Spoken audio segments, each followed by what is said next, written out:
Entonces vamos a pedir al señor Julio Calcañino, Research Team Leader de TCA Bursátil, y al señor Mateo Reschini, Head of Research de InView, que vengan aquí al escenario y van a ser coordinados por Diego Poncio en el panel que reservamos para las perspectivas del mercado de capitales local e internacional. Así que los dejo en buena compañía. Bienvenidos.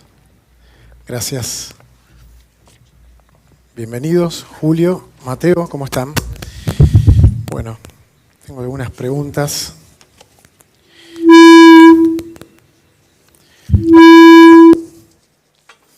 La idea es empezar con la parte global, ¿no? Con un mundo bastante convulsionado. Estados Unidos, guerra comercial, Medio Oriente, guerra de Ucrania. ¿Qué drivers estamos observando hacia adelante y que impactan, obviamente, en el mercado de capitales del exterior? Julio, ¿querés comenzar? Bueno, la verdad tuvimos un 2025 bastante movido al inicio.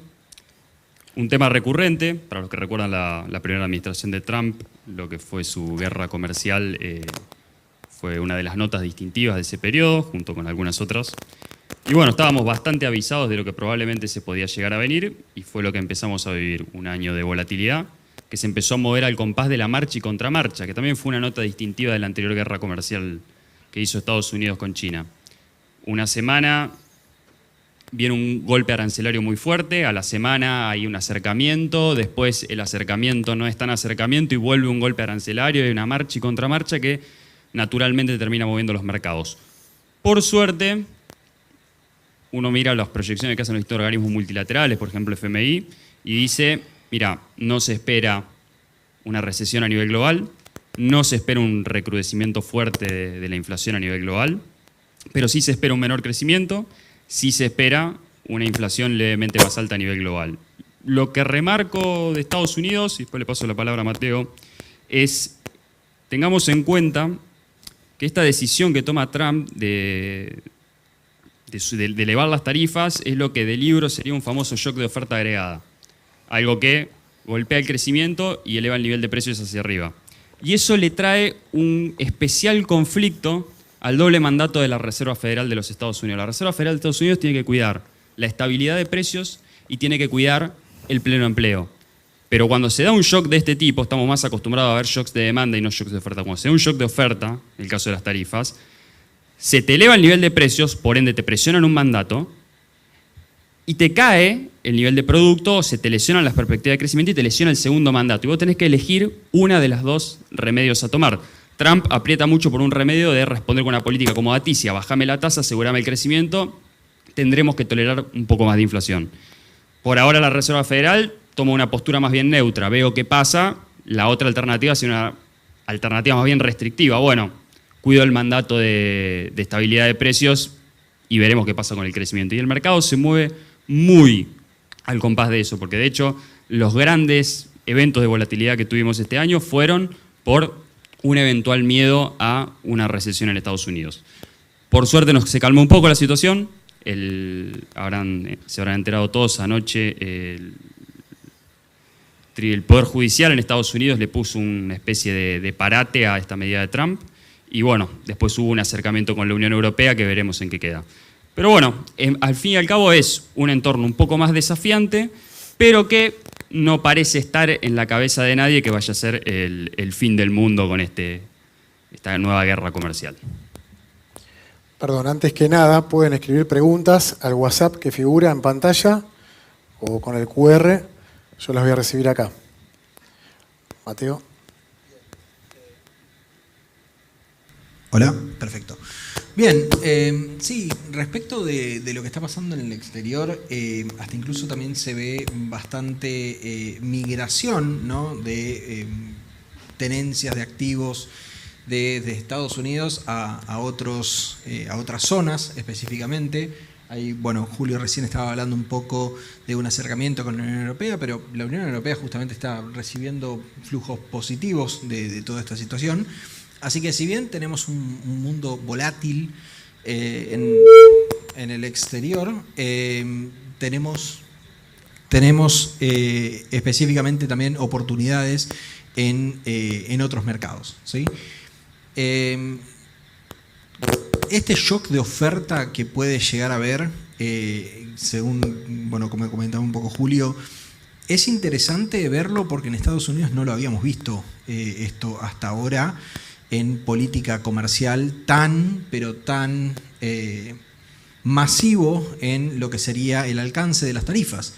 En la presidencia anterior lo vimos contra China, sí, pero ahora es Estados Unidos contra todo el mundo, digamos, ¿no? Y ya sabemos un poco acá desde Argentina lo que sucede cuando de repente tratamos de fomentar el mercado interno con aranceles que después terminan pasándose a precios. Realmente no me hubiese gustado ser un importador en Estados Unidos en los últimos meses en los cuales se va a dormir con una tarifa y se levanta con otra.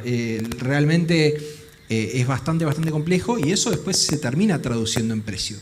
Por eso creo que todavía no vimos lo que pueden llegar a ser las represalias de la economía norteamerina que puede llegar a tomar como que después haga que tengan que salir a desandar algunas de todas estas medidas sin pensar específicamente en lo que ya vimos anoche con el fallo del juzgado comercial de Estados Unidos. Bien. ¿Y qué región o bloque para armar un portafolio del exterior eligen, obviamente con qué riesgo y qué oportunidad, ¿no? ¿Y cómo hago para invertir desde acá sin estar en un broker internacional? Mateo. Bien. Respecto de lo local, se puede hacer, obviamente se puede invertir con CDRs, ¿no? O sea, los CDRs los estuvimos viendo, tuvieron muchísima popularidad, han llegado a operar más que los papeles locales. En este caso, nosotros estamos viendo buenas oportunidades en algunos sectores en particular. En general nos hemos puesto bastante más defensivos, ¿sí? En lo que son el consumo, digamos, un consumo más básico, ¿sí? Un XLP, como puede llegar a ser, un fondo de consumo básico, un BEA, ¿sí? B corta EA, que esos están cotizando en mercado y que justamente son ETFs que tienen más activos que están fuera de Estados Unidos, que no es lo que estábamos acostumbrados tanto a ver desde la plaza de CDR. Uno cuando hablaba desde el país, o sea, cómo invertir afuera, pensaba en CDRs que eran la mayoría compañías norteamericanas, pero porque el mercado mundial es así, o sea, gran parte de los activos que tenemos en el mundo son activos norteamericanos y ahora tuvimos que todos cambiar un poco el enfoque para diversificar un poco más las carteras. O sea, estar meramente... Nos surgió un nuevo riesgo, digamos, y es que no solo tenemos que estar meramente pensando en diversificar sectores económicos, sino también zonas económicas, ¿sí? Algo de eurozona, algo de Estados Unidos, Asia, bueno, tiene sus problemas, Japón también está dando la nota estos últimos días, ¿no? Bien. Julio. Bien, si tuviese que agregar dos cosas, coincido prácticamente de manera plena con Mateo. Una es, tengamos presente que esta problemática de las tarifas que se da a nivel macro, se da en un mundo donde las cadenas de suministros a nivel global están plenamente integradas. La mayoría de los bienes que se van moviendo entre países son bienes intermedios, no son productos finales. Entonces, imagínense todo el camino que van haciendo los insumos y los distintos bienes intermedios hasta convertirse en un producto final. Eso hace de que sea difícil lograr aislaciones perfectas de ciertos bloques o de ciertas zonas a la problemática tarifaria. Dicho esto, uno siempre pone los mejores medios para poder lograrlo. Y simplemente para agregar a lo último que comentó Mateo de la diversificación a nivel geográfico, un punto que nos parecía interesante es, bueno, uno podría pensar en ubicar parte de su cartera en países con mercados internos fuertes, que la interrelación o la exposición que tengan a esas cadenas globales de suministro sea la menor posible. Un caso que se me ocurre es Brasil. Brasil es un mercado interno muy grande, un mercado financiero doméstico muy importante también, que lo hace menos dependiente de los flujos a nivel internacional, que puede llegar a plantearse como una alternativa de inversión y diversificación. Tener en cuenta que otro caso parecido es India. No dejan de ser mercados emergentes con su propia problemática. O sea, no es que Brasil o India se convierten en el nuevo Treasury del Tesoro de Estados Unidos o el nuevo activo libre de riesgo. Siguen siendo un mercado emergente, pero son mercados interesantes para trabajar esta cuestión de la diversificación a nivel geográfico. Punto interesante a tener en cuenta, tengamos presente, y esto es una breve nota local, que después Diego seguramente nos va a meter más a fondo sobre lo que está pasando en Argentina, antes de tomar al pie de la letra cualquier cosa que les digamos en términos de recomendación de inversión y eso, acuérdense de chequear la pata regulatoria. Tenemos un público pyme importante acá. Sí. Tener en cuenta de no consultar siempre antes, que no vaya a ser que alguna operación bursátil que hagamos nos vaya a afectar un acceso a un mercado único y libre de cambios, tener en cuenta toda la cuestión relacionada a la operatoria de COMEX. Levantaría ese punto como disclaimer. Correcto, Julio. No hay recomendación de compra en este simposio, ¿no? Solo es una descripción técnica de carácter general, ¿no? Normativamente hablando. Si me quedo en Estados Unidos solamente, más allá de toda esta diversificación, con un price earning que está por arriba del promedio de los últimos 10 años, está en 22 casi. Tengo que ser selectivo, cómo me tengo que mover dentro, si hago un recorte de Estados Unidos. Bien, sí. Te la dejé fácil, Mateo. Sí. Ahora corremos acá con Bloomberg. Sí. En el aire corremos específicamente cuáles son los que tienen menos de ese price earnings. En ese caso, no. Lo que tenemos respecto de Estados Unidos es que me quedo con tu mandato de quedarnos en Estados Unidos. Entonces, ¿qué podemos sacar de provecho en Estados Unidos? La verdad es que dentro de lo que es Estados Unidos, Trump mismo, si aislamos un poco lo que podrían llegar a ser sus políticas comerciales, él también planteó una agenda de desregulación importante, ¿sí?, de lo que sería ciertas industrias, ciertos servicios en Estados Unidos, principalmente lo que es el sector financiero, sector de servicios de salud, lo cual pueden llegar a ser interesantes. Es difícil venir acá a plantear servicios de salud con lo candente que está el tema y siendo que asesinaron al CEO de una empresa aseguradora de salud recientemente. Por eso, en general, recomendamos un poco más lo que es una cobertura amplia del sector. Pero si me tengo que quedar específicamente en Estados Unidos, sector financiero y sector de salud, yo los sobreponderaría un poco en mi cartera por encima de los índices que ya conoce todo el mundo, el SPY, el QQQ, esos ETFs que específicamente pueden dar. ¿Lo conoce todo el mundo? ¿Lo conoce todo el mundo?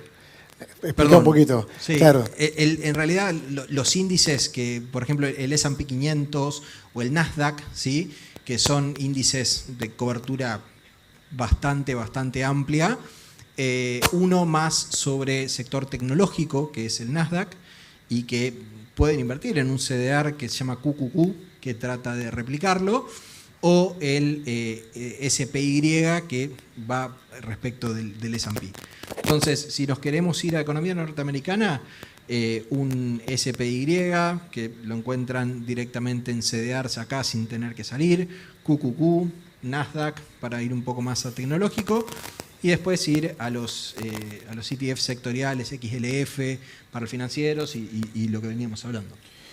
Perfecto. Julio, y explicaría qué es un CDR igualmente, aunque parezca muy básico, estamos en un simposio, pero un paso atrás. Bueno, vamos un paso atrás. CDR, si lo tuviese que explicar sencillamente, seguramente muchos habrán operado acciones en el mercado local. Bueno, es un certificado que replica una acción de una compañía que no está listada localmente. Por ejemplo, Apple está listada en el mercado norteamericano. Entonces uno en Argentina no puede comprar en la bolsas y mercados argentinos, antigua Bolsa de Buenos Aires, no puede ir a comprar la acción de Apple.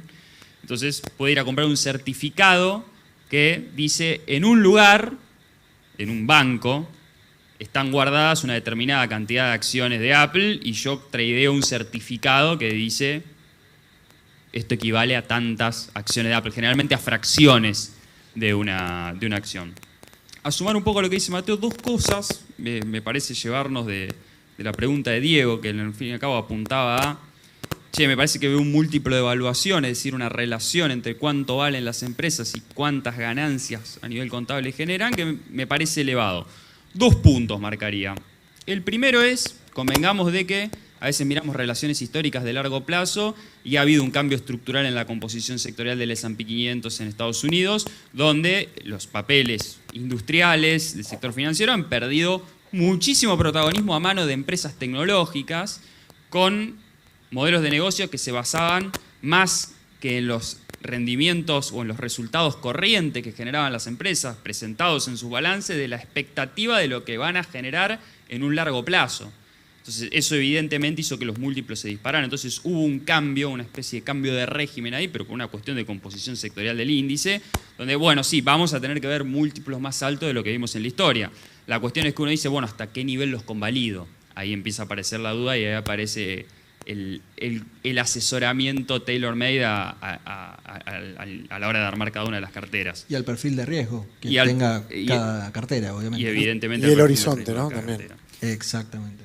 Y después otro punto que quería levantar, sumado a los sectores que comentaba Mateo, tengamos en cuenta hoy el tema, y si uno lee cualquier informe que arma cualquier casa de bolsa norteamericana de las pesadas, BlackRock o los bancos, Merrill Lynch, Bank of America, van a decir que en general tiene una postura favorable, overweight para las acciones en Estados Unidos, para el US Equity, y fundamentan, atrás de eso es, inteligencia artificial de corto plazo va a aportar ganancias a las empresas que están involucradas en ese negocio de manera más directa, y más de mediano y largo van a aumentar productividad a todas las empresas en su conjunto. Entonces, se suben bastante atrás de esa retórica, y esa retórica a su vez alimenta otro sector que es el sector energía en Estados Unidos principalmente, pero a nivel global también, en el sentido de que, ojo que la inteligencia artificial es intensiva a nivel energético. Venimos de una política del gobierno anterior en Estados Unidos de hacer mucho foco en las energías renovables, ahora vamos a pasar a un foco de me interesa la energía en general, no solo la renovable, entonces es un punto interesante también para sumar en las carteras. También hay otro punto extra, sabemos que una suerte de política o parte del espíritu de Donald Trump es el regreso a esa América industrial, el regreso a esa América con una fuerte industria manufacturera. Yo creo que ese sueño, si es que llega, va a tardar en llegar, porque Estados Unidos perdió en los últimos años muchísima mano de obra capacitada a nivel industrial, porque su economía sufrió un cambio y ahora queremos volver hacia atrás parte de ese cambio. Entonces, no soy tan entusiasta en el corto plazo con los sectores industriales, porque con eso tenemos una escasez de mano de obra, principalmente en el sector industrial en Estados Unidos. Bien. Una pregunta al auditorio. ¿Quién opera en el mercado de capitales? Local, por ejemplo. Levanten la mano. Bueno, más de la mitad, ¿eh? Muy bien. Internacional. Ahí, un poquito menos. Bien. Los traigo con el método top-down, ¿no? Lo global. Vamos a la macro de Argentina, los drivers de la macro de Argentina y, bueno, cómo impacta eso en el mercado local. Julio. Bueno, yo bueno, cuando habíamos hecho la conversación briefing, vos nos habías tirado como unos puntos acá a analizar, bueno, tasas, commodities y flujos de capital. Entonces, bueno, puntualmente con esta disputa o este conflicto en el doble mandato de la Fed, no pareciese ser que la alegría para el mercado argentino va a llegar por una baja en las tasas de la Fed, y yo, si la Fed baja la tasa, antes de festejar me preguntaría en qué contexto lo hizo, porque no es lo mismo, cada baja es distinta, digo, y una Fed, por ejemplo, llegando tarde a algo que se rompió en la economía real en Estados Unidos no es lo mismo que una baja, por decirlo, preventiva a una economía que desinflaciona y ya no requiere una tasa tan alta. Entonces, hago ese disclaimer, no creo que venga por el lado de una floja en la política monetaria en Estados Unidos. Los commodities, la verdad es que no nos vienen ayudando últimamente, no estamos con precios de los granos precisamente de los más altos que hemos visto en los últimos años, y tampoco depende mucho de nosotros fijarlos. Ahora, me parece que el tercer punto que Diego me había consultado, que era, y nos había consultado a los dos, que era decir, bueno, y los flujos de capital serán lo que en Argentina ayuden a darle más impulso, a cambiar un poco la historia que estamos viendo, y yo pienso que eso depende más de nosotros que de los de afuera. Simplemente porque el proceso de salida del cepo no terminó, simplemente porque todavía no volvimos a ser un país emergente, un país reclasificado emergente como para que fondos con mandato de inversión en ese tipo de activos entren acá.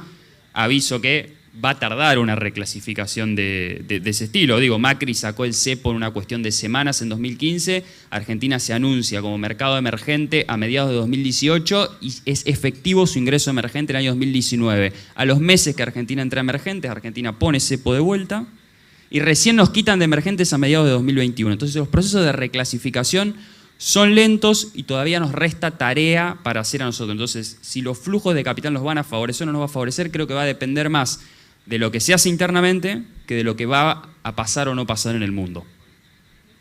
Pero ¿cómo, Julio? ¿No sacamos el cepo ya? Parcial. Parcial, correcto. Sí, eso un poco iba a aclarar. A ver, hay una cuestión de que recientemente hubo una quita masiva de regulaciones cambiarias a personas físicas. Eso es cierto. Ya todos podemos comprar dólares en el home banking, creo que todos por todos no, acordate la restricción cruzada de los importadores, que tiene más del 20% claro, del capital de la todas las personas físicas que estamos acá dentro, digamos, hemos podido acceder. Salvo importador, salvo que tenga más del 20% de capital. Exactamente, salvo los que están por dentro de lo que es el régimen de los que acceden a MULC. Pero bueno, yo he ido el primer día a comprar dólares en el banco, $1 para decir que puedo, digamos, específicamente. Después volví al MEP. Pero fuera de eso, nos faltan todavía levantar regulaciones, específicamente a las de personas jurídicas. Si acá hay gente, gerentes financieros, saben que si acceden a MULC no pueden todavía acceder a lo que son el MEP, el contado con liquidación. Entonces todavía quedan algunas puestas. Eso probablemente nos demore un poquitito más la reclasificación. Si llega la reclasificación más rápido de lo previsto, fantástico, pero todavía tenemos alguna que otra cuestión por avanzar, digamos, en el ordenamiento macroeconómico, ¿no? O sea, realmente estamos mucho, pero mucho más ordenados, pero queda camino por regularizar. Específicamente, hoy por hoy todavía nos queda, por ejemplo, ver qué sucede con el BOPREAL Serie 4, ¿sí? que se planteó para que salgan los dividendos que habían quedado atrapados todavía, para poder seguir desregulando el mercado financiero. Y a partir de ahí, ver hacia adelante. Específicamente también quería comentar lo que estaban hablando de la parte de commodities, ¿sí? Hay mucha gente nerviosa preguntándose por qué no llega la liquidación de cosecha, qué pasa que no están liquidando. Y la verdad es que no nos pongamos ansiosos porque en realidad están liquidando, pero a un precio menor que el que tenían el año pasado, ¿no? O sea, fíjense que en abril se liquidaron, según Ciara, digamos, la Cámara de Exportadores de Granos, la Cámara de Aceiteros, informaron más de 2.500 millones de dólares en abril, y ya mayo, esta semana, superó los 2.500 millones de dólares el martes, si mal no recuerdo, así que quedaron unos días más y venimos con, en promedio, más de 150 millones de dólares liquidados por día. O sea, los flujos están. El tema es que lo que producimos vale menos. Eso por el momento va a ayudar. Creo que vamos a ir a una economía donde también vamos a depender mucho más de lo que son los flujos de capital y no de bienes, ¿sí? Antes veníamos mirando mucho lo que eran los dólares que generábamos por intercambio comercial. Bueno, pero en la última parte del año pasado tuvimos mucho ingreso de divisas también por lo que fue la cuenta de capital, por lo que fueron préstamos, por lo que fue financiamiento, por lo que fue el rearmado del mercado local de crédito, ¿sí? O sea, el mercado local de crédito en dólares estaba decimado, destruido, y al volverse a armar todo eso, todavía con regulaciones que implican la liquidación de esos préstamos al ser tomados, específicamente vimos un poco de eso. Así que creo que no va a ser tan fácil salir a pronosticar estos flujos de dólares, porque van a depender también de decisiones financieras que no vamos a poder estar calculándolos, fijándonos cuánto llueve en la zona núcleo y el rinde promedio de los productores de soja y maíz.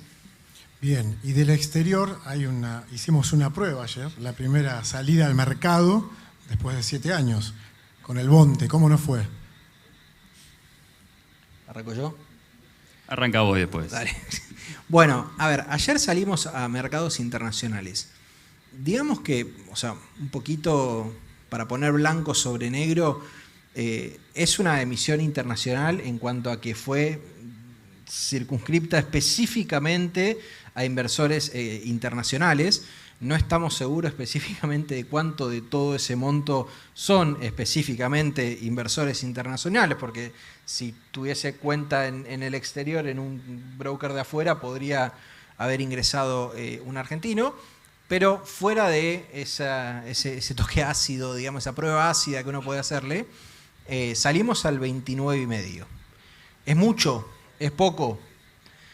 La realidad es que los días anteriores estábamos todos, me parece, bastante pasados de rosca, digamos, con algunas estimaciones que se hacían, ¿sí? Se hablaban de, he visto estimaciones del 20%, del 18%, 18, sí. Gente muy, pero muy entusiasmada con eso, pero si uno se sentaba y hacía los números, los pocos números que se podían hacer, ¿no? Porque tampoco tenemos una curva tan larga de bonos como para decir, bueno, ¿a cuánto se están descontando los bonos a ese plazo? Bueno, si lo hacíamos a través de interpolar, palabras complicadas que hacemos los de research, ¿no? Pero palabras de interpolar curvas, de fijarnos con la curva de activos que ajustan por inflación, más una inflación esperada, que también hablamos de inflación esperada a 5 años, también tenía su debilidad es muy fácil pronosticar inflación a 5 años en Argentina, es sencillísimo. Lo hacemos todos los días con Julio. No, entonces la situación es que realmente se volvía bastante etéreo, pero si uno se sentaba y hacía esos números con un pronóstico de inflación del 12% anual para los últimos 3 años del título, después de este put que tenía, este seguro de poder venderlo específicamente al Estado, con un 12%, que de por sí es optimista dentro de todo, nos daba una tasa de 27,5. 27,5 contra 29,5, ok, estuvimos un poco arriba, pero no estuvimos tan arriba. O sea, yo no creo que esto haya sido una mala licitación. Ayuda, es una primera licitación, vendrán siguientes.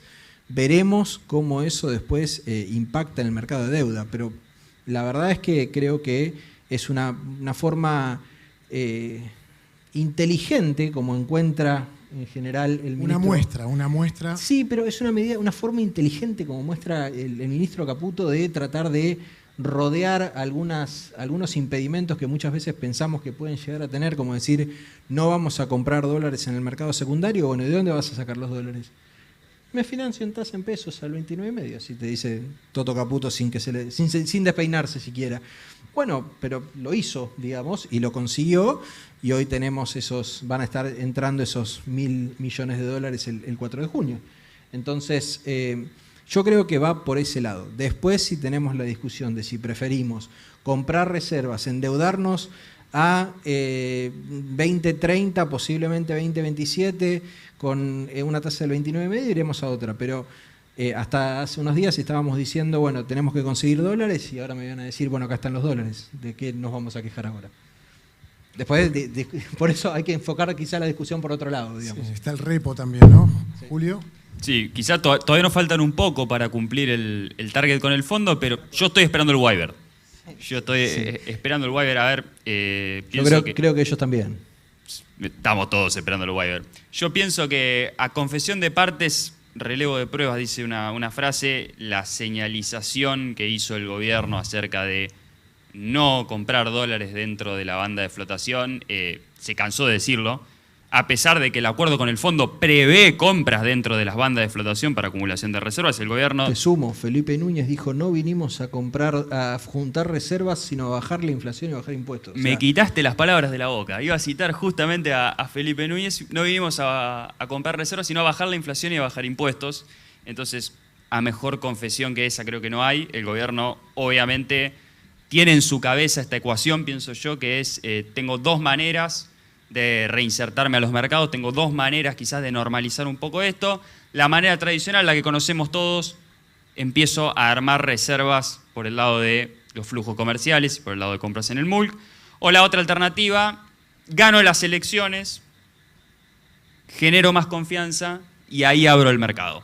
Entonces se planteó esa disyuntiva y dijo, aseguro la desinflación, para eso necesito el dólar lo más calmo posible, y me juego todas las fichas ahí, a costa de no comprar reservas. Y esto fue una estrategia inteligente de cómo algo que todos estábamos esperando y quizás todos decíamos, che, ¿cuándo van a salir a comprar en el MULC?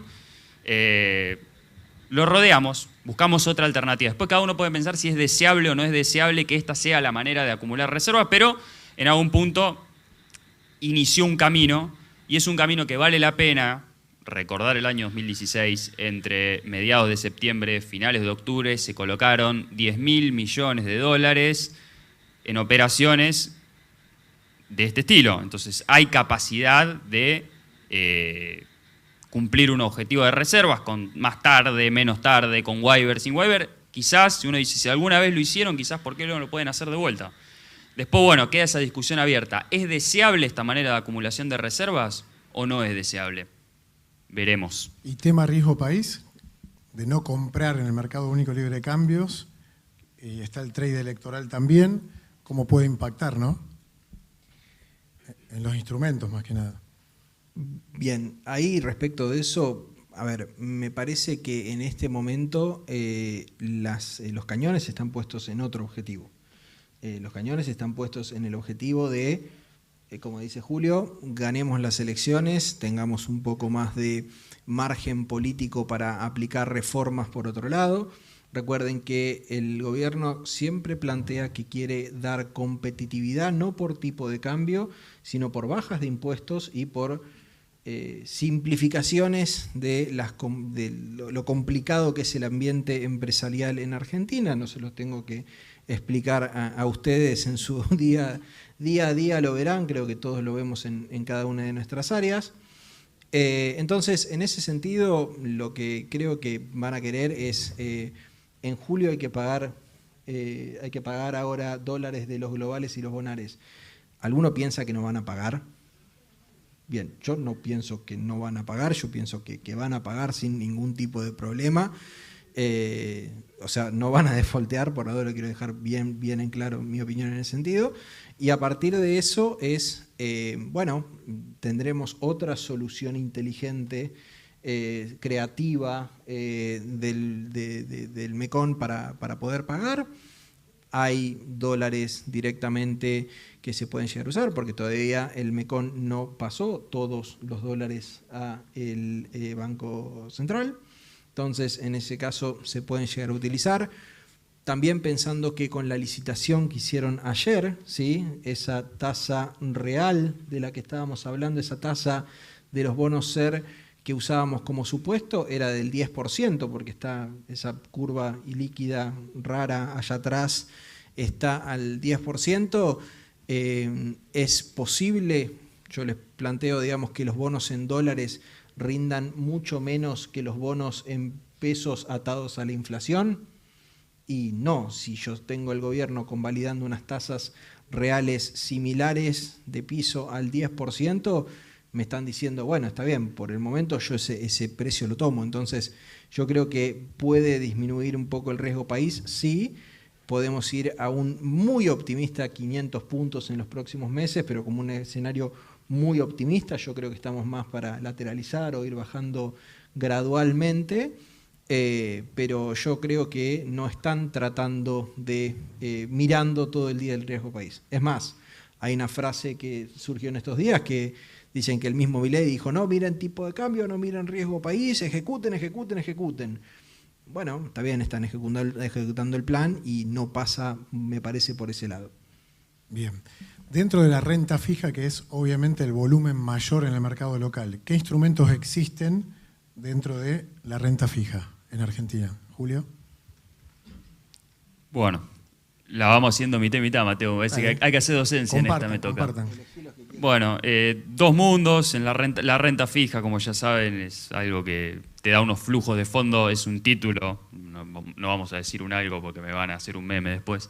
Pero bueno, un instrumento básicamente tiene flujos de fondos predeterminados que al momento que uno los compra, conoce cuáles van a ser esos flujos de fondos predeterminados, renta, amortización, en qué fecha van a ser. Y en ausencia de riesgo de default uno dice, bueno, yo sé que esta fecha voy a recibir tanto, esta fecha voy a recibir tanto, esta fecha voy a recibir tanto. Y podés elegir tu emisor, choose your fighter, podés tener un emisor corporativo, es decir, una empresa que sale a tomar deuda. En este caso son las famosas obligaciones negociables. ¿Para qué salen a tomar deuda? Para múltiples usos, refinanciar deuda anterior, capital de trabajo, CAPEX, etc. O si no, uno puede decir esto mismo, que el emisor sea del sector público. Ahí tenemos los bonos, y los bonos vienen emitidos por el Estado Nacional, emitidos por las provincias o emitidos por los municipios, como les contaba Guido al principio, sobre las emisiones que llevó adelante Municipalidad de Rosario. Y eso, a su vez, le podemos poner más gustos todavía. Lo puedo emitir en pesos, lo puedo emitir en UVA/SER, lo puedo emitir en dólares, lo puedo emitir en dólar linked, que está denominado en dólares, pero te paga en pesos al tipo de cambio oficial. ¿Me olvidé algún sabor? Tasa variable. Tasa variable también. Badlar más margen, Tamar más margen. Que los bonos a tasa variable son renta fija. O sea, trabalenguas, pero sucede. Pero es así. Así que bueno, ese es el abanico de productos que tenemos. No me acuerdo, teníamos que hacer la docencia y la pregunta, ¿qué más tenía, Diego? ¿Cuáles hay? Bueno. Sí, pasamos por toda la paleta de gustos, así que bien. Si me muevo a renta variable, ¿a qué sectores le tendríamos que apuntar? Bueno, renta variable, la verdad que... Acciones, ¿no? Sí, renta variable iba a comentar que justamente el flujo no está definido al inicio, digamos, o sea, cuando un bono nos llega el prospecto, sabemos cuándo nos va a pagar, las acciones no, o sea, las empresas pagan o no pagan, dependiendo de lo que les quede en ganancia, digamos, en cada ejercicio. Entonces, por eso lo llamamos renta variable. Dentro de lo que son acciones argentinas, no está tan fácil como el año pasado. El año pasado era bastante más sencillo, era...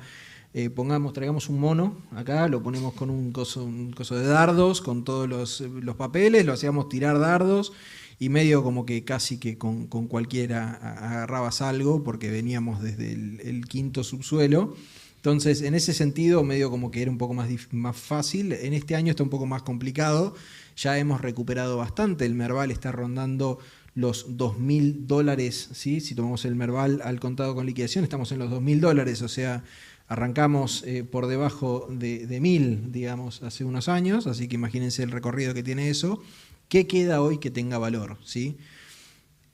Hay un trade que yo no la veo, ¿sí? No lo veo, no lo estoy viendo, y es el de los bancos. A mí particularmente he visto toda la suba que tuvieron los bancos el año pasado, la vi de afuera completamente, la verdad que no he tenido tantos bancos porque yo pensaba que está bien, rearmar el mercado de crédito en Argentina no va a ser tan sencillo, obviamente está sucediendo, pero siempre se dice que en términos de relación de crédito respecto de PBI estamos muy lejos de lo que es la región incluso. 10%, y la región es 85%. Exactamente, entonces, y si pensamos que, por ejemplo, vamos a ir más a un esquema a lo México, que hay mucha gente todavía en economía informal, todavía nos queda como para triplicar sin ningún tipo sin despeinarnos tampoco. Entonces, en ese sentido, yo bancos por ahora no lo veo, no vienen informando muy bien los bancos. En los últimos días salió BBVA, salió Galicia, no vienen informando muy bien. Yo creo que desde fuera les encantan los bancos, o sea, yo el año pasado me la pasé diciéndole a los asesores, Bancos no me gusta, y al otro día Bank of America recomienda bancos. No me gusta, al otro día Citi recomendaba los bancos. Así que, bueno, estaba yo pifiándola todos los días. Ahora insisto en que por el momento me mantendría fuera. Me gusta mucho más el sector energético. Hablábamos antes con gente afuera que en el Merval tenés o bancos o energía, porque lamentablemente quedó eso y algunos que otros papeles con los que se usa para diversificar. Perdón, Mateo, ahí aprovecho una pregunta. Trump quiere el barril, dicen, a menor a 60. ¿Qué impacto tiene en el nivel energético de Argentina? Que obviamente impacta en el papel, ¿no? Buena pregunta y me viene bien para comentar lo que iba a decir, que en energía en ese sentido corremos con ventaja, ¿sí? Vaca muerta nos hace correr con ventaja y sé que parece que si yo digo vaca muerta todos tenemos que salir a aplaudir porque vaca muerta realmente es algo fantástico que en todos lados nos dicen que es buenísimo, pero fuera de lo que es el entusiasmo generalizado, creo yo que esos break-evens de $30 que le deja de barril a algunas compañías con un barril a 60, con un break-even a 30, bueno, tenés espacio para fondear la industria capital intensivo que es la energética, la petrolera, como para también fondear un poco lo que son los costos fijos. Entonces yo creo que en ese sentido algunos papeles argentinos están bastante escudados de lo que puede llegar a ser un poco la volatilidad en el petróleo. Obviamente cae el barril de petróleo a $30 y vamos a estar todos viendo a ver qué hacemos con las Vista, con las YPF, con las Pampa, pero en ese sentido ese es un sector que me gusta bastante. Bien, y hablando de flujo mata fundamentos, si realmente los no residentes tienen confianza, la LLA gana las elecciones, hablamos del trade electoral, y empieza a venir el flujo a través de los ADRs. ¿Por dónde ingresa generalmente ese flujo? ¿Julio o Mateo, el que quiera? Qué silencio. ¿Quiere arrancar después? Y obviamente arranca por los ADRs, o sea, no sé si vieron el año pasado a Druckenmiller, un inversor legendario del exterior, diciendo que cuando vio un discurso de Milei le pidió a ChatGPT que le diga cuáles papeles comprar, digamos, y empezó comprando Telecom, empezó comprando lo que le dijo ChatGPT. Explica qué es un ADR. Un ADR, ¿vieron los CDR que les acaba de explicar Julio? Bueno, es lo mismo pero en Estados Unidos, ¿sí? O sea, es un American Depository Receipt, un recibo que específicamente alguien llevó un papel de acá, un Galicia, un Banco Macro, un YPF, lo pusieron en una caja en el exterior y venden papelitos sobre esa caja, ¿sí? O sea, te dicen, vos vas a ser dueño de esta caja que tiene 10 acciones de YPF, por ejemplo. Entonces, eso es un poco por dónde puede entrar la liquidez, obviamente por los ADR. Yo creo que el año pasado ya entró bastante liquidez a los ADR, ya lo vimos acá, el volumen incrementó bastante. El tema es cuándo va a entrar liquidez a los papeles más de acá, digamos, los que cotizan localmente y no cotizan afuera, que ahí, bueno, históricamente ha sido señal de bandera doble negra, no entre a nadar, digamos, pero veremos si esta vez es distinta y cuando se vuela Fiplasto no termina todo mal, digamos. Una pregunta para Julio. Maxi pregunta, ¿qué impacto puede llegar a tener en los activos locales que JP Morgan suba la calificación en junio? Bueno, yo no me estoy esperando, como les decía al principio, una suba en julio. Puntualmente, como lo que decía antes, Morgan Stanley probablemente quiso decir, por la reclasificación de emergentes. De vuelta, es un proceso lento que falta todavía desandar el camino de los controles de capitales. Y repito lo que fue el timeline. Macri saca el cepo en 2 semanas. 2018, mediados de 2018, con la crisis de balanza de pagos en el medio, fíjense que estas entidades no analizan fundamentos, analizan condiciones de invertibilidad para que tus activos puedan entrar en determinados vehículos financieros. O sea, no te dicen si la inversión es buena o es mala, te están diciendo, che, esto puede ingresar en este determinado vehículo. Mediados de 2018 se anuncia que Argentina es mercado emergente y la fecha efectiva era un año después. Y de vuelta, a los meses pones el cepo de vuelta y tardás 2 años aproximadamente en que te saquen de esa categoría. Así que yo no estoy esperando de corto plazo que vaya a pasar la reclasificación. O sea, pienso que queda camino por andar. Ahora bien, Que no se dé la reclasificación no significa que el mercado se queda parado o el mercado deja de tener potencial o que el fundamental desaparece. Al contrario, es simplemente una fuente de flujos que hoy no están y que potencialmente podrían estar con la reclasificación, todavía no se hicieron presentes y que se van a hacer presentes en la medida en que exista esa reclasificación. Existen otro tipo de flujos que sí se pueden hacer presentes. Bien. Hay otra pregunta. ¿Qué opinan con respecto al segundo trimestre con PBI negativo de Estados Unidos que se conoció hoy? Y la verdad es que va en línea con toda esta posible desaceleración económica que puede haber por las medidas. O sea, nuevamente, gente, o sea, nosotros conocemos la hoja de ruta, ¿no? De poner aranceles a productos externos para fortalecer el mercado interno, digamos. Entonces, por ese sentido, va esta reconversión quizás productiva que plantea Donald Trump. Obviamente va a tener ganadores y perdedores y al principio van a ser perdedores hasta que vuelvan a aparecer los ganadores. Por eso yo inicialmente decía, me parece que lejos estamos, creo que nadie cree que esto terminó acá y que hasta acá llegamos. En algún punto vamos a tener cierta resistencia de la economía norteamericana porque, bueno, está empezando a sentirse la medida. Preguntan si podemos explicar cómo es el acceso a la compra de dólares para las personas físicas que son socias de las empresas importadoras. ¿Lo explico yo? El que quieras. Dale, Poncio, dale para adelante, que yo no me quiero meter en lo regulatorio, ya veo que meto la pata. No, en realidad, si uno tiene participación significativa, o sea, más del 20% de una pyme, y recibió un flujo de dividendos en el ejercicio, tengo restricción cruzada para comprar dólares, aunque sea persona física. O sea, sigue estando el cepo cuando tengo más del 20% y recibí un flujo de pesos. Ambas cosas. ¿Se entendió para el que lo preguntó?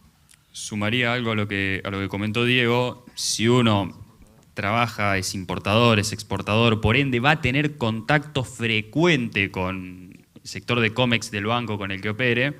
Tiro el chivo, cualquier cosa, Grupo Transatlántica, tenemos Reba Compañía Financiera, COMEX es nuestra área favorita, cierro mi chivo. Tengan un contacto fluido con el oficial de COMEX porque es el que te va a decir, che, ojo acá y ojo allá. O sea, a veces de que yo siempre digo, en lo que es el acceso al mercado oficial de cambios para las operaciones de COMEX, es más que la opinión que podemos dar cualquiera de nosotros, a pesar de ser voces autorizadas, es tengan un contacto fluido y claro con la persona que les está haciendo la operación y les está dando los formularios a firmar. Me olvidé el chivo, soy muy mal comercial, ¿no? Tendría que haber empezado. No lo tenía Julio igual, así muy bien, ¿eh? Bueno, se nos fue el tiempo, ¿eh? Muchas gracias a ambos. Por favor, muchas gracias. Gracias, Diego.